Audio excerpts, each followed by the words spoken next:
we're going to move on to our second dish, which is the halibut dish. Halibut is a personal favorite fish of mine because it cooks really easily, and when it's done, it's light and flaky. And so here I have these halibut portion fillets that I'm going to use, and I've let them thaw out. And what I'm going to do to start is, again, I'm going to use my blended oil in a hot pan. Add just a little bit to the bottom there. You want to make sure you don't use too much oil, but you want just enough to coat the bottom of the pan. I'm going to take my salt and pepper and again season that fish. Pepper I use sparingly. On white fish it does show up when you cook it, and some people aren't a fan of that, but I personally don't mind. I like the flavor of the pepper, so I use it just a little lightly, and you can see there on the bottom of that fillet. Again, I'm going to use my seasoned side down first and place that in there. Same with my second piece. Now, here's the secret with doing fish. Once you place the fish in the pan, do not touch it again. You need to make sure that you push it down just enough that it's contacting that hot surface and leave it alone. To get a really nice crisp sear on the one side, you do not want to touch it. A lot of mistakes that people have is they'll put that fish in there and then they'll kind of move it around the pan, and they think that that's going to give them a nice cook. The problem with that is fish is so delicate that it actually will tear the bottom of that skin. So leave it where it sits and let it cook until you start to see a little bit of the browning happening on the outside edges of that fish. When you see that brown, you know that you're starting to colorize and you're about where you want it to be. And at that point, you can then go and flip that fish over. But until that comes to that point, just leave it and let it sit how it is. Now, for the veg on this dish, I have a couple of different things, and I'll show you what this is going to look like. So we have baby potatoes. You can see that's what these are right here, and I've actually gone ahead and smashed them, and it's exactly what it sounds like. I put those right down on my cutting board, and I just use the palm of my hand, and I just press those down, and it gives you that nice smashed look there. And the reason I do this is because when I put those in the pan to cook them, they're going to sear really nicely on those flat surfaces. And potatoes are really good about caramelizing and giving you crispy outside and staying soft on the inside. So that's the prep that you want to do for those. And I have a handful of those potatoes to go in that dish. The next item that I have is my asparagus. And you can see that I've used the asparagus and I've actually cut it into smaller pieces, about 1.5 inches long. I'm using the ends. You want to make sure you use the ends, and I'm cutting that down to the bottom towards the stalk. You want to refrain from using about the bottom inch or 1.5 inches of the stalk of an asparagus. It gets a little bit woody or stocky, and it's kind of hard to eat. So just use the top portion of that. And then last that I have here is some bacon. Everybody loves bacon. I've gone ahead and pre-diced some that I'm going to use for my pan, but I also wanted to show you, for those of you who may be interested, how to cut. Now I've taken 3 pieces of bacon here, and I've actually split them right down the middle. You can see there. I set those on my cutting board, and I'm just going to use my chef's knife. And I'm just going to go ahead and with my knuckles, my fingers tucked back with my knuckles so my knife doesn't chop them, I'm just going to hold that bacon and just gently push through there. If your knife is sharp, it should cut through without any resistance or too much force. So you can see there that it gives you a little bit of a chop. Now when you render these down, they're going to cook down into a nice little perfect size that you want to eat in your dish. And that's how you chop that bacon. So now that I've let that go, I'm going to come back over here and check my fish again. But before I flip it, I want to make sure I season the other side. Again, a little bit of that salt and just a light sprinkle of some pepper on there. Now I'm starting to see, I'll turn this up a little bit. You'll see a little bit on the inside of this fish here. There's a little bit of brown crusting happening on the inside, and that's what I'm looking for. That tells me that that fish has started to brown. Now another tool that you want to have is something like this. This is called a fish spatula.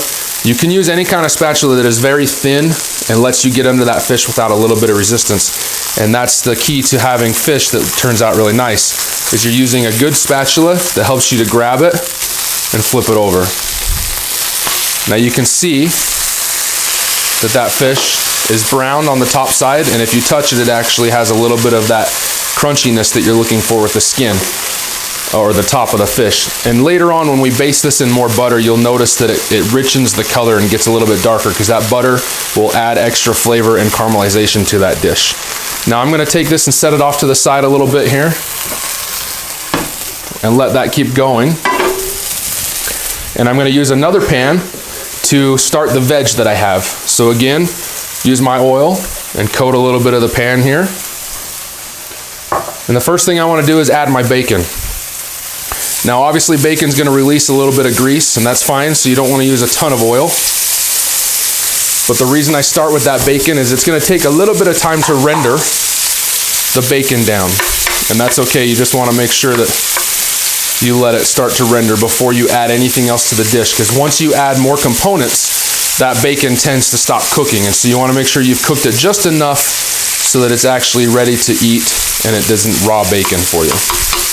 So the fish is cooked for just a couple of minutes on the other side there, and I'm starting to see that browning happening that I was talking about for the first time. So I'm actually gonna take this fish out of the frying pan, and I'm gonna place them on my resting rack just for a minute here. Fish, you can set it off to the side for a few minutes and let it sit.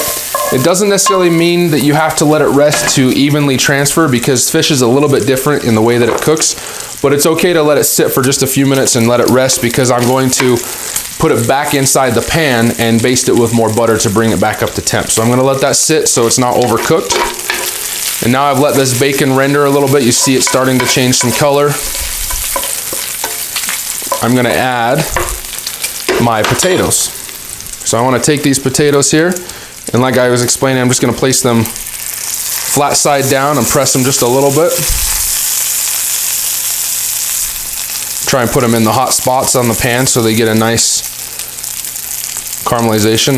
I'm just gonna put 5 of these in here, but you can put as many as you would like.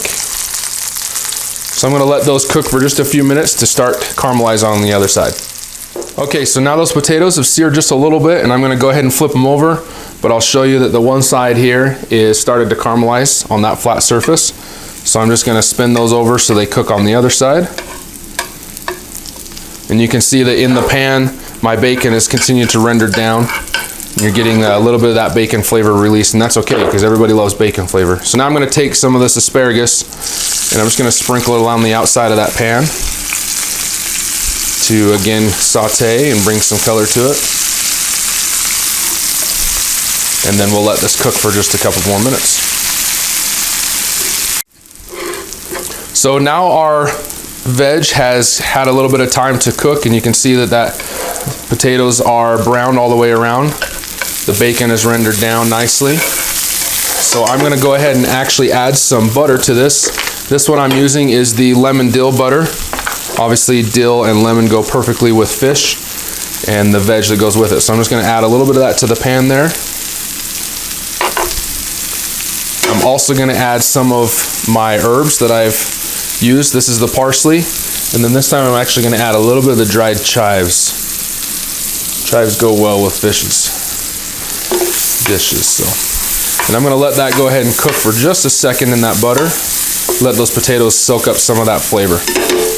Now also, the sauce that I have for this dish, I'll tilt this a little bit so you can see. I've made a soy and garlic broth or consomme, and the way that I've done this is I've actually used chicken base and made a stock out of it. And the ratios for that are about 2 cups of water and about a tablespoon of chicken base. And I put that in there, and then once it's come up to a boil, I've added 1 large clove of garlic that I've minced so that it's nice and small. And then I added about 1/8 of a cup of soy sauce, maybe a touch less. Soy sauce has quite a bit of salt to it, so you wanna make sure you don't add too much, but you want a little bit of that flavor that it's gonna give. And then what you do is just let that kind of cook down a little bit to have those flavors come together, and you will notice that it starts to render down a little bit. I will add a little bit of herbs to it to give it some extra flavor, and that's the sauce that's gonna go with the dish when we finished it. And now that the veg is ready, I'm going to transfer my pan back over here. I have a hot pan again for my salmon, or excuse me, my halibut, which I'm going to take and replace that back in my dish. I'm gonna put a little pat of butter just to give me a little bit of flavor in the bottom of that pan. And then again, I'm gonna use some of this seasoned saute butter to baste that fish. Now again, this is the same technique that we used for the salmon, or excuse me, for the steak. And what that is as it melts that butter down, we're going to tilt the pan on its side. You can see there that it lets that liquid come down to the bottom. And then using our big spoon, we're just gonna go ahead and spoon that butter back over top of the fish. Now, not only is this giving you flavor, but it actually is helping to cook the fish as well. That butter is very hot, and as you pour that over that fish, it's gonna continue the cooking process. And you'll also notice that it adds some more color. It starts to darken that fish up a little bit. And that butter will continue to cook, and it turns a little bit brown, but that's okay. Brown butter is just fine. So now that that's gone ahead and basted there, let's go ahead and start our plating for this. So for this dish, I am going to plate it in a large bowl.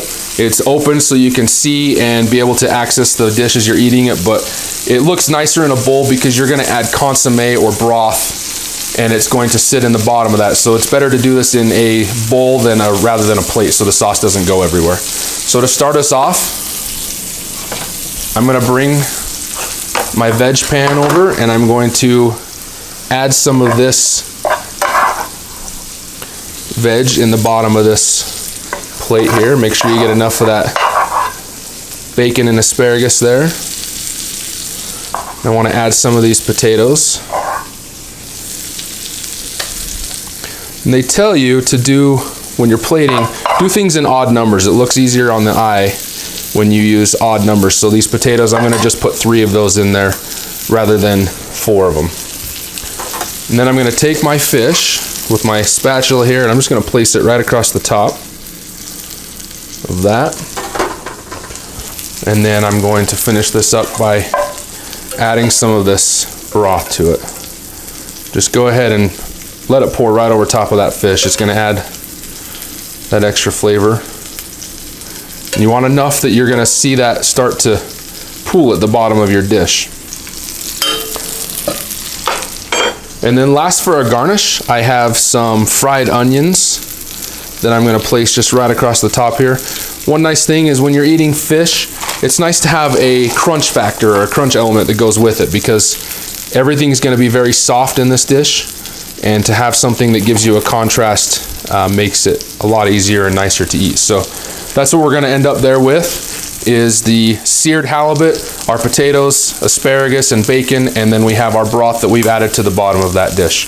And again, there's another dish that you can surprise and make everybody excited about. There you go.